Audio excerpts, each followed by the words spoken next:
Good morning and welcome. Today we're going to be talking about stoichiometry. Now this is probably the most challenging of all the math that we're going to be doing, but if you've been following along, if you've been paying attention, if you've learned how to do chemical conversions and balancing of chemical equations, it's actually not hard at all. Because all this does is it's going to combine together those two basic concepts with only like one additional thing added on. All right. And this is, as I say, the main math that chemists do. This is how we figure out, it allows us to predict how much a chemical reaction is going to produce, or if we want to react this much reactant, how much of another reactant will we need? And this whole process is called stoichiometry. Now, when you're looking at a chemical equation, as we learned before, remember a chemical equation is a balanced equation, indicates the quantitative relationships between reactants and products. In other words, it doesn't just tell you what, it tells you how much. And it's all about the coefficients. All right, the coefficients of a balanced equation give the relative number of moles on each reactant and the relative number of moles expected for each product. All right, so when you're looking across all of those coefficients that go in front of each reactant and product, gives you the relative numerical relationships between the two. So like if you're seeing this, which is the which is the electrolysis of water. If you take water, run electricity through it, you can break it up into its individual elements, hydrogen and oxygen. Because of these twos, what this basically means is that for every 2 molecules of water, you can expect 2 molecules of hydrogen and 1 molecule of oxygen. That works as well with moles as well. All right, remember individual molecules at the small level, but moles of molecules at the macro level is what we're dealing with here.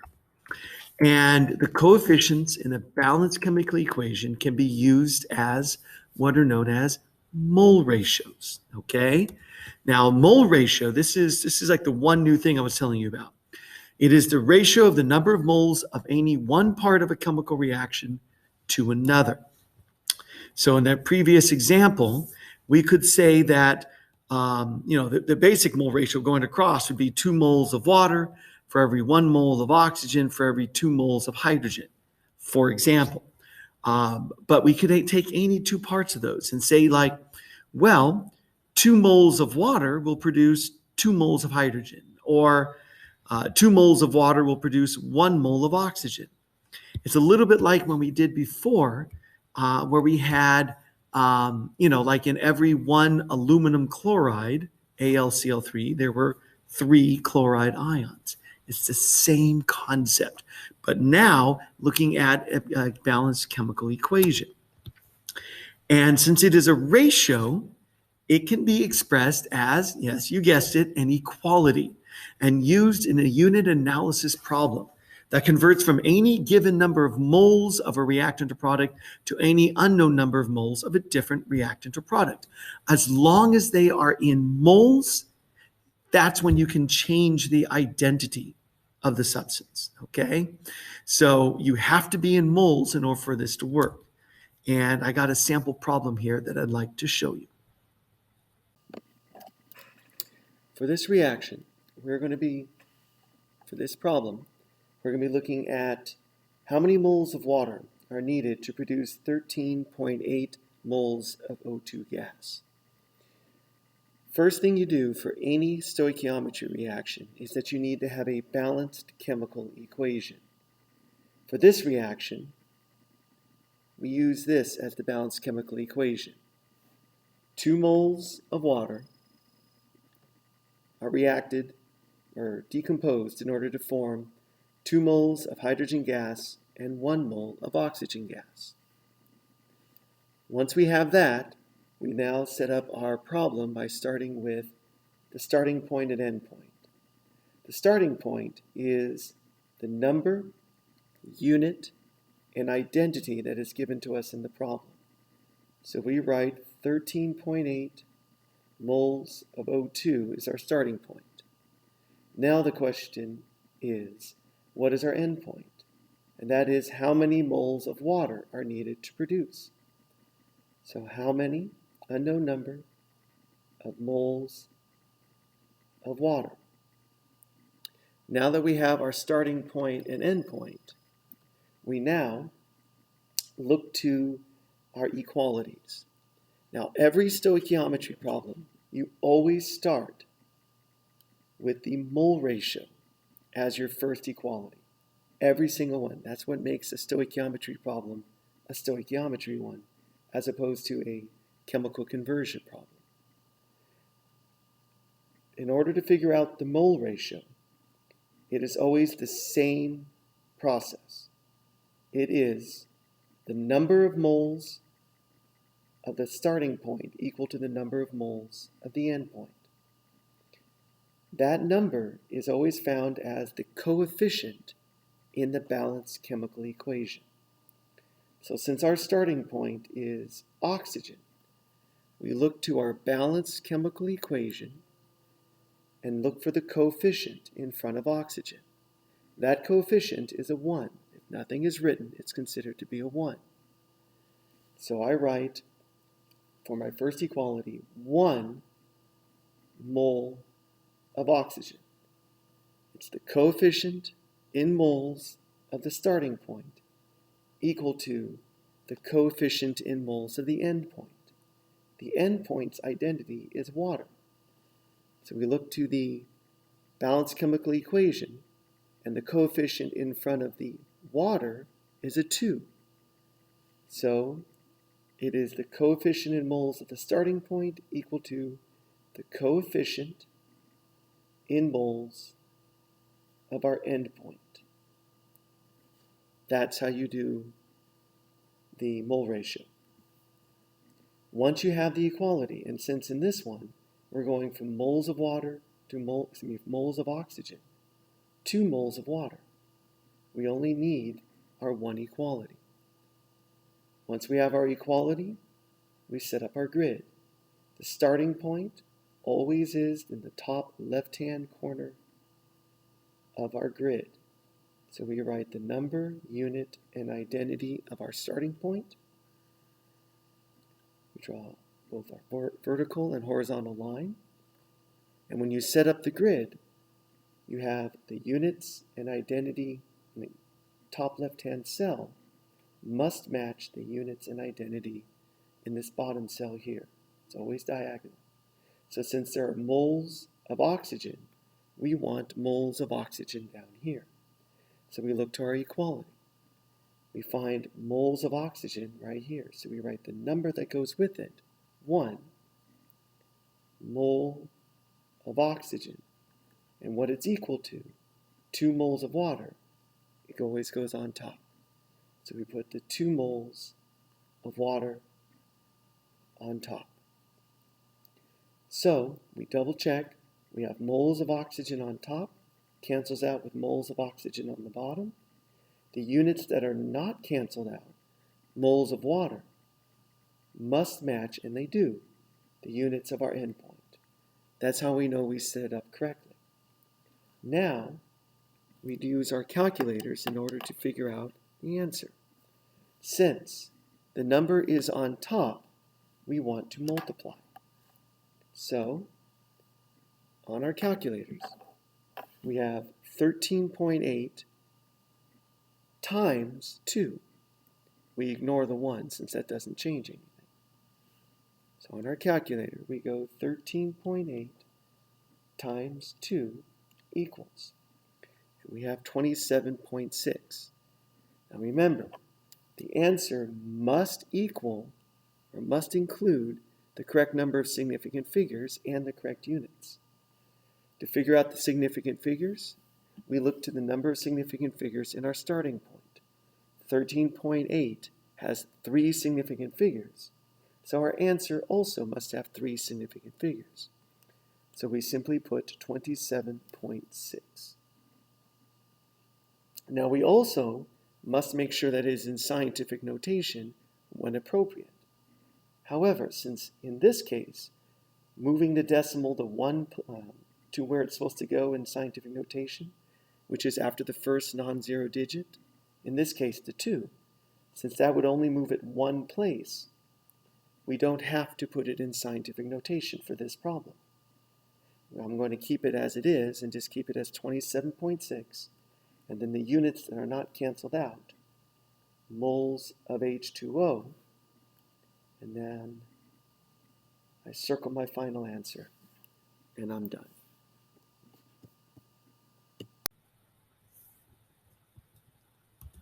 Now, once you've gotten down that whole mole to mole conversion, now we can put it all together with all that we learned about chemical conversions and balancing equations to do true stoichiometry problems. Now, the first thing is, I want to make sure you know how to pronounce this word. Stoichiometry, all right? Stoichiometry. Now, technically, all right, most textbooks say stoichiometry is the process of using a balanced chemical equation to determine the relative masses of reactants and products involved in a reaction. But since we know how to navigate all around the chemical conversion map, right, we can start at any one of those islands and end at any one of those islands. I call any problem in which you change the identity of what the substance is, to me, technically is a stoichiometry problem. So what we were doing before, those are chemical conversion problems, because whatever the identity you started with, for the most part, you ended with. Those problems like involving aluminum chloride going to chloride, technically, one can consider that to be a stoichiometry problem since it involved the changing of identity and therefore technically a mole ratio. So if it has mole ratio, it's stoichiometry. If it doesn't have mole ratio, it's simply chemical conversion. All right? So all stoichiometry is the addition of a mole ratio equality into an otherwise familiar chemical conversion problem. So when solving all stoichiometry problems, please follow these steps. Number 1, start with a balanced equation. You got to have it. Now, sometimes the problem will provide you with a balanced chemical equation, but most of the time you're going to have to go through and balance it. But you guys are old hats at that now. You should have no problem. And remember, when you balance it, it's the coefficients that provide you with the mole ratios. And all stoichiometry problems involve mole ratios. All right? Next step, as you've done before, you determine and write out the starting point, which is the given amount, units, and identity. Don't forget to write down identity. And the desired ending point, the unknown amount, units, and identity. Then you get to use the chemical conversion map to find any and all equalities. All right? So you find your starting point and end point on the map. And remember, you might need to use, because I'm a bit of a jerk, and I want you guys to think, you might need to use additional metric conversions in order to convert the units to match those on the actual map. Okay? So if you have, for example, if the starting mass is supposed to be in grams, because that's what's on the map, the starting mass might be in kilograms. Well, before you can use molar mass to go across, you have to convert the kilograms into grams and then go across, okay? So you should have that 1 gram is equal to 0.001 kilograms equality in there as well. Now, you determine which equalities are needed to convert from location to location. Remember, each double-headed arrow represents an equality. So the main ones we're going to be using, and we already know how to use most of these, molar mass is used between moles and mass. Avogadro's constant is used between moles and particles. Remember, particles are atoms, ions, molecules, or formula units. Density you need to use to go between mass and volume of a pure substance. And the pure substance volume should be milliliters. Molarity you're going to use between moles and volume of a solution. And then the last one, which we don't quite know yet, which we're going to get to, is the molar volume between moles and volume of a gas at SDP.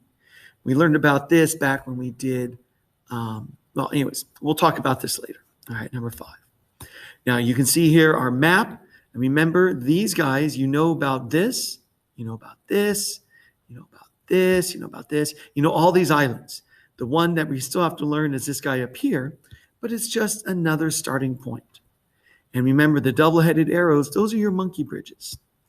And we've used all these before. And then the new guy on the block is mole ratio. And that is, once you're in moles of one substance, you can change into moles of any other substance as long as you know the appropriate ratio. Where do you know the appropriate ratio from? From the balanced chemical equation. All right? See, you've done all of these before. You're just kind of putting them together. So all the stoichiometry problems must include mole ratios in order to change the identity from that of the starting point to that of the end point. And the mole ratios in stoichiometry problems are determined using this. It is basically using the balanced chemical equation. It is the coefficient in moles of the starting point is equal to the coefficient in moles of the end point. That's how you use mole ratios. So if you're going between water and oxygen, all right, then you would say the coefficient in that balanced chemical equation of water, which was the starting point, was 2.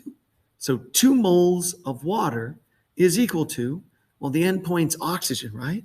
So the coefficient from the oxygen was a 1. So you would say 2 moles of water is equal to 1 mole of oxygen. All right? Very simple once you get the hang of it. It goes with everything else. And here we have what you already should know how to do, how to set up a grid, but I have it all laid out here for you so that you can go through and make sure you write it down, get it in there so you have it easy to access and you know all the steps. But here is now, I'm going to give you guys a number of sample problems, okay? All of these sample problems, you put them together and you're going to be able to figure out, hopefully, just about any stoichiometry problem that I'm going to be throwing at you. And yes, I'm going to be throwing lots of stoichiometry problems at you because practice makes perfect, guys. Seriously. The more of them you do, the better of them you get at. And this right here, this is one of the main things you have to learn in chemistry. I know it seems like a lot, but if you notice, we've been spending a while getting up to this point. And this is kind of the culmination. We're going to do a little bit more with it this week and kind of do variations on a theme. But basically, this is it. All right. And then everything else we get into other types of things. But this is very, very important. So please do it early and ask for help. Okay?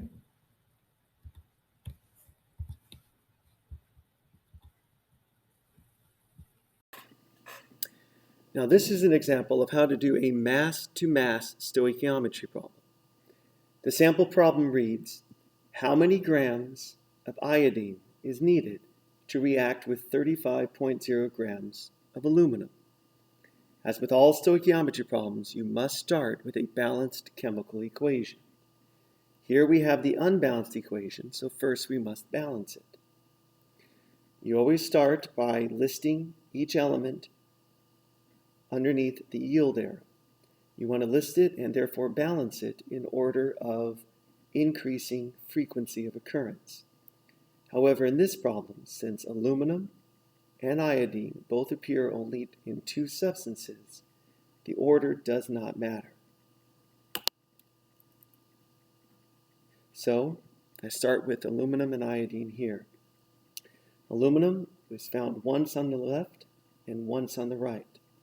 Iodine is found twice on the left and 3 times on the right. Now to balance it.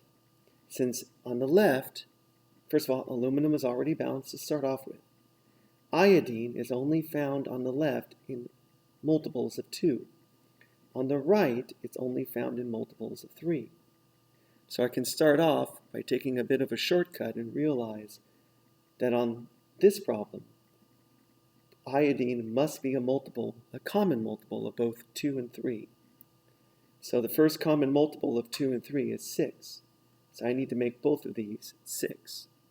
On the left, I do that by putting a 3 in front of the iodine, makes that a 6, and by putting a 2 in front of the aluminum iodide, which makes that a 6. Since aluminum is here as well, that makes this a 2. I then go back to the top, and now I balance aluminum by putting a 2 in front of the aluminum.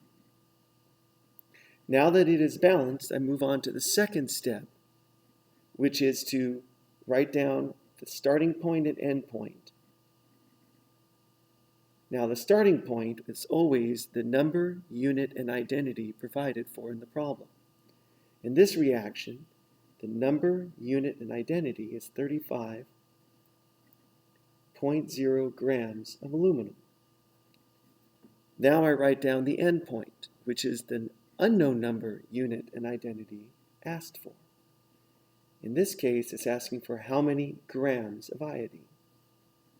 How many grams of iodine? Next, I go and look up my equalities. Now remember, all stoichiometry problems must have the mole ratio as your first equality. So, the mole ratio, remember, is the coefficient in moles of the starting point equal to the coefficient in moles of the end point. So I look at my starting point, which is aluminum. I look here and I realize that the coefficient is a 2. So my first equality is 2 moles of aluminum. Coefficient in moles of the starting point equal to the coefficient in moles of the end point. The end point is iodine. The coefficient in front of iodine is a 3. Since that is a 3, I put a 3 here. Coefficient in moles of the end point.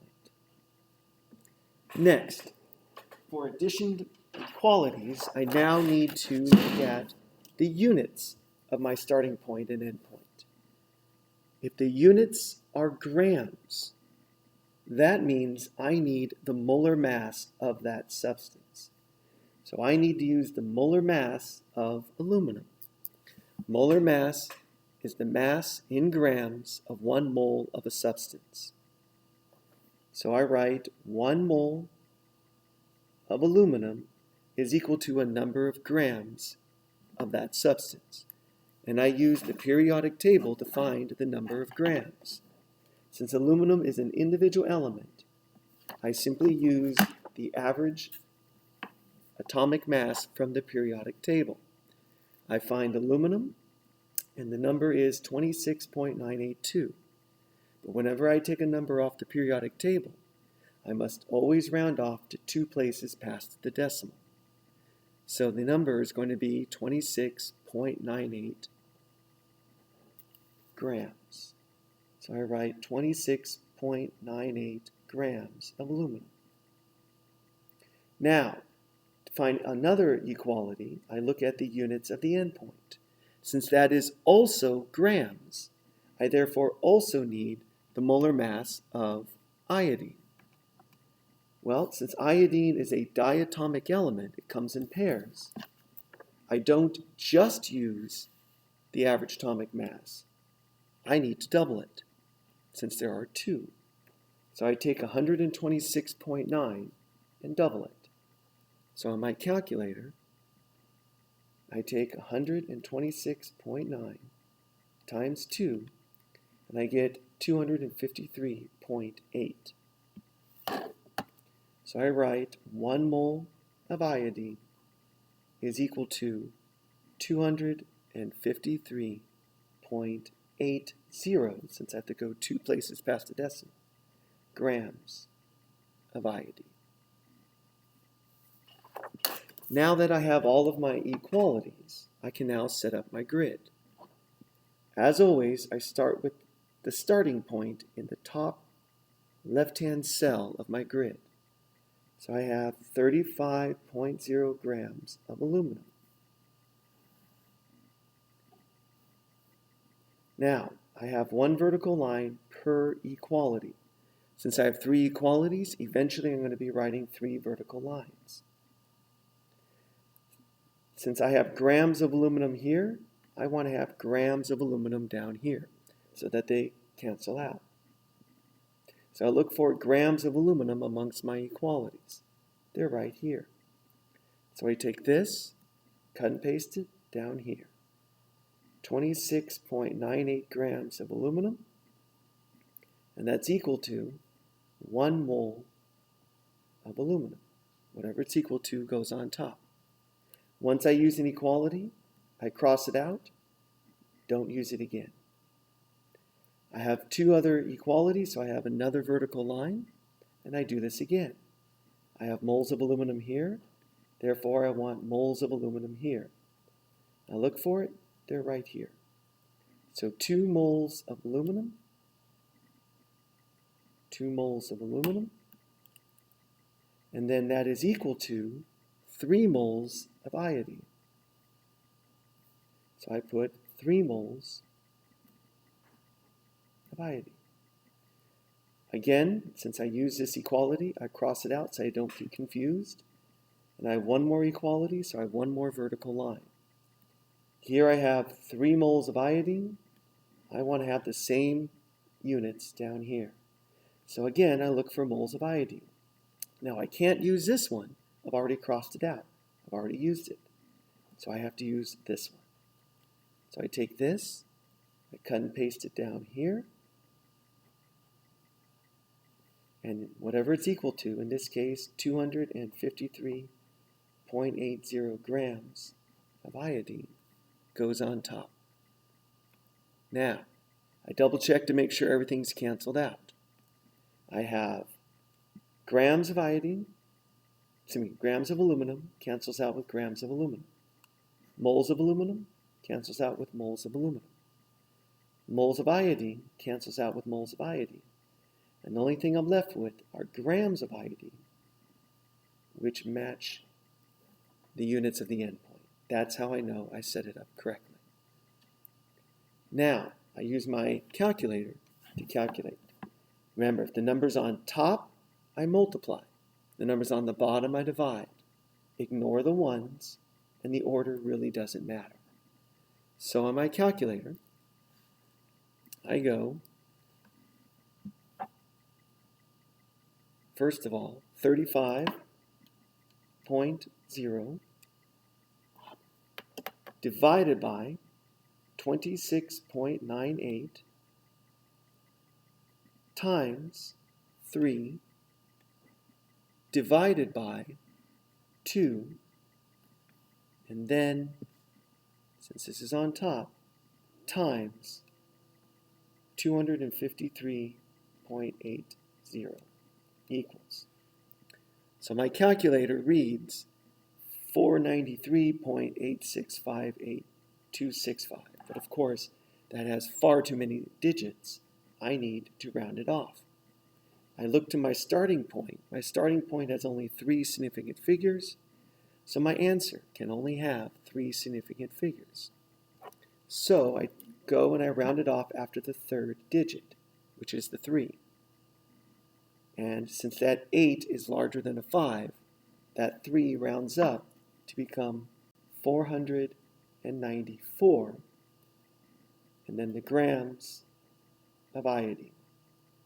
Again, normally I should put this in scientific notation, but since if it were in scientific notation, the decimal would go after the first 4, and since it would only move 2 places, I don't need to put it in scientific notation. It's only if the decimal would move more than 2 places does it have to be in scientific notation.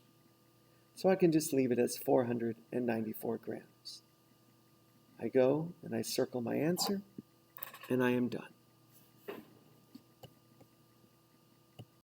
Hi, this video is to help students understand how to do some advanced stoichiometry problems, those involving starting points and endpoints, that are moles, mass, particles, and even volume of a pure substance. So our first problem that we're going to be looking at, sample problem number 1, is how many grams of carbon dioxide is needed to produce 1.30 times 10 to the 4th moles of sodium carbonate in the following unbalanced equation. So the first thing we need to do, of course, is to balance the equation. So we have, first of all, sodium's found in only 2 places, so we can start with sodium. Zoom in a bit here. All right, so we have sodium, OH. We have to split up the oxygens. Since oxygen's found in everything, we're going to leave that to the end. We can do hydrogen, and then carbon, and then oxygen. We have 1, 1, 1, and 3 oxygens on the left. On the right, we have 2, 1, and 4. So it looks like a simple matter of putting a 2 in front of the sodium hydroxide. That makes that a 2, makes that a 2, and makes that a 4. So now it is balanced. So our starting point looks like it's 1.30 times 10 to the 4th moles of Na2CO3. And the question is, how many grams of CO2 is that? Well, it looks like our starting point is going to be here at moles, and our end point is going to be grams. So we only need 1 molar mass for this particular problem. All right, it's going to be one conversion. But since we are changing identities, going from sodium carbonate to CO2, we also need to have the mole ratio with the coefficient in moles of the starting point equal to the coefficient in moles of the endpoint. So we'll start with our starting points on moles. So we have to do our mole ratio. The starting point is NO2CO3. So the coefficient there is a 1. Our endpoint is CO2. The coefficient there is also 1. So I would have 1 mole of sodium carbonate is equal to 1 mole of CO2. Next, we have getting from moles of CO2 to grams of CO2, we need the molar mass. So we have to figure out the molar mass of carbon dioxide. Well, according to my periodic table, carbon has a molar mass of 12.01, and each oxygen is 16. So 2 oxygens is 32 plus 12.01. Looks like we have a molar mass of 1 mole of CO2 is equal to 44.01 grams of CO2. That's a G. Now we can go ahead and set up our grid. Remember, our starting point always goes in the top left-hand cell of the grid. So we have 1.30 times 10 to the 4th moles of sodium carbonate. And since we have moles of sodium carbonate, we want moles of sodium carbonate. They're right there. So 1 mole of sodium carbonate is equal to 1 mole of CO2. And moles of CO2 on top, we want that on the bottom. So we put that 1 mole of CO2 on the bottom, and 44.01 grams of CO2 would go on top. So using my handy dandy calculator, I put 1.30 times 10 to the 4th. These, we ignore the 1s, and therefore the only other thing on top is the molar mass. We just go times 44.01 equals. Now we're going to need that in scientific notation. So on my calculator, I just push second SCI, and easily enough, we end up with an answer of 5.7.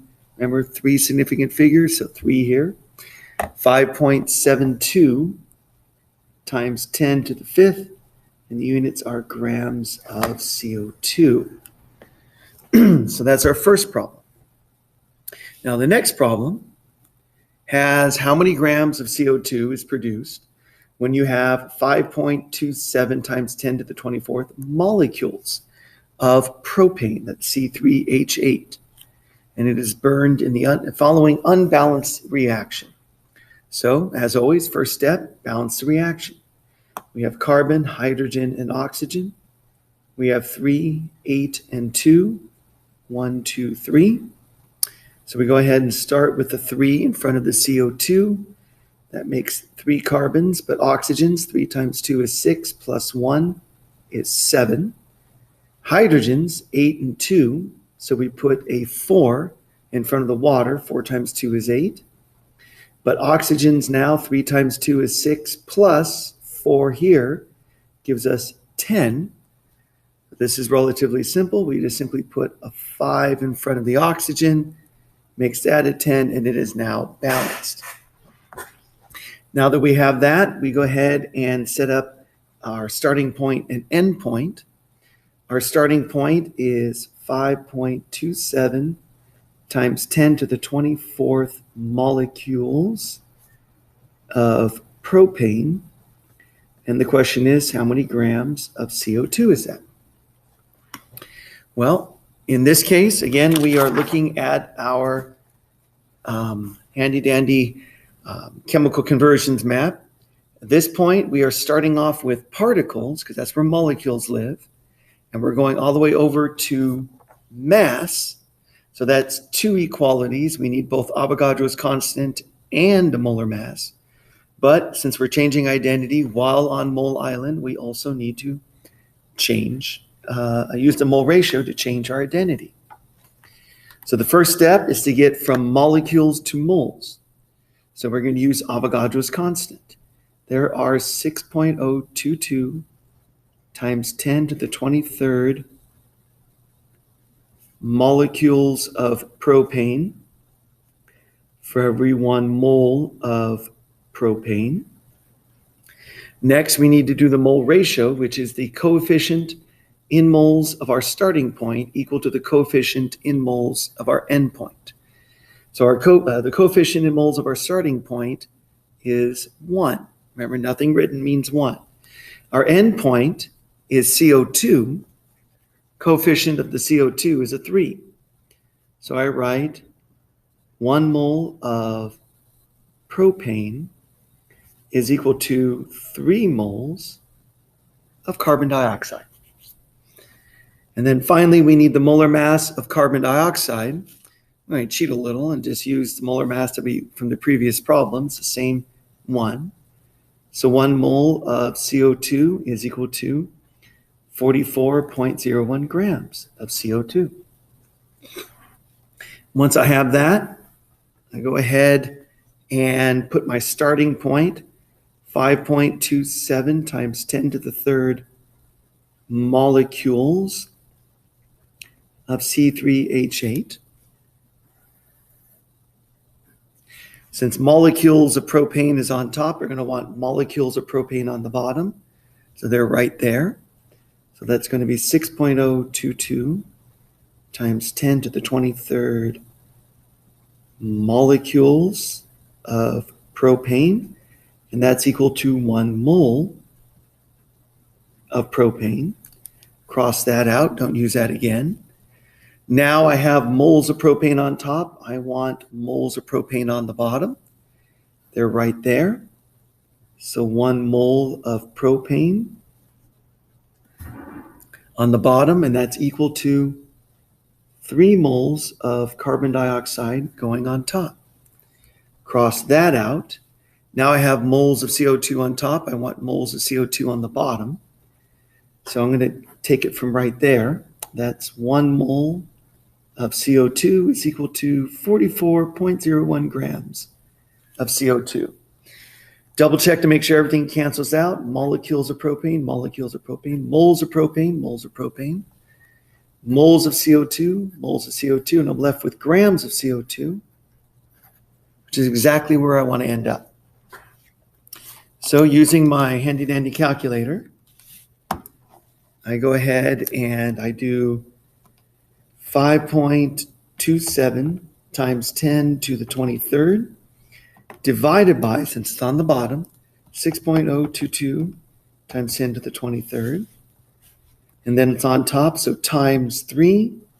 Also on top is the molar mass, so times 44.01. Now I have 3 significant figures, so the answer is simply 116 grams of CO2. Now the final sample problem says how many grams of magnesium chloride. All right, since it doesn't give a formula, we need to figure that out. Magnesium chloride, magnesium is in the second column. So let's do that right here. That's Mg, and it's +2. Chloride is in column 17, so it's -1. It starts with a metal, so it's ionic, so I just cross and drop. So that's going to be MgCl2. It's going to be magnesium chloride. So that's our endpoint. How many grams of MgCl2 is produced when 49.3 milliliters of iron 3 chloride. So we have 49.3 milliliters of iron 3 chloride. All right, so I need the formula for iron 3 chloride. Iron is Fe, 3 is +3, chloride is still -1, so cross and drop looks like FeCl3 is the formula. And just a little shortcut, I could have just looked at the balanced chemical equation and made sure that I got the correct formulas there. All right. Now, looking at this, I have milliliters of a pure substance. All right. So that's going to be up here. That's going to be milliliters of pure substance. And I'm trying to figure out grams of MgCl2. Since I'm changing identities, I have to go through moles. So basically, I'm going to go from volume of pure substance, I need the density of it, go to mass, take the mass of the molar mass of that first substance, the starting point, get to moles, use the mole ratio to change ID to that of the end point, and then use the molar mass of the end point to figure out its mass. Now, the starting point, first of all, I need the, it says unbalanced reaction. As always, I need to balance the chemical equation. So we have iron, we have chlorine, we have magnesium, and we have oxygen. We have 1, 3, 1, and 1. On the right, we have 2, 2, 1, and 3. Well, I can see things going here that this is going to need to be a multiple of 3. Chlorine is going to need to be a multiple of 3 on the left and a multiple of 2 on the right.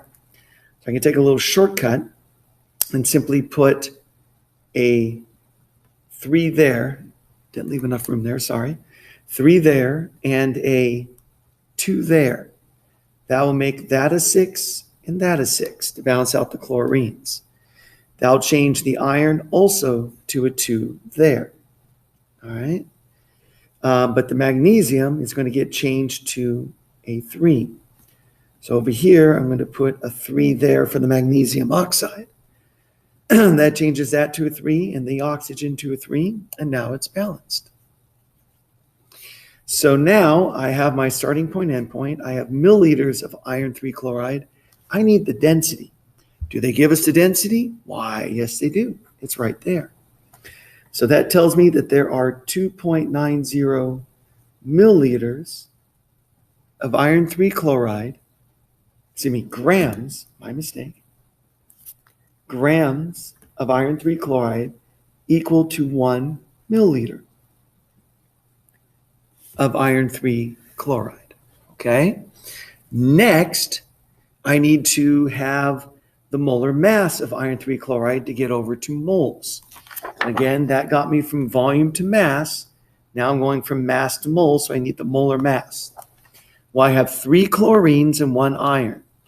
Each chlorine is 35.45, so I'm just going to multiply that by 3. And then we're going to add iron, which is 55.85.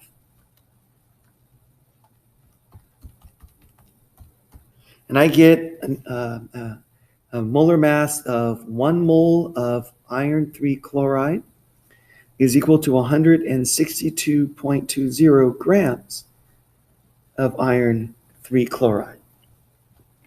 Now I need the mole ratio between my starting point and end point. It looks like there are 2 moles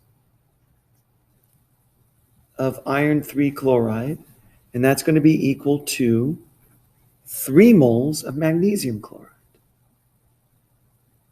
So that's going to be 3 moles of magnesium chloride.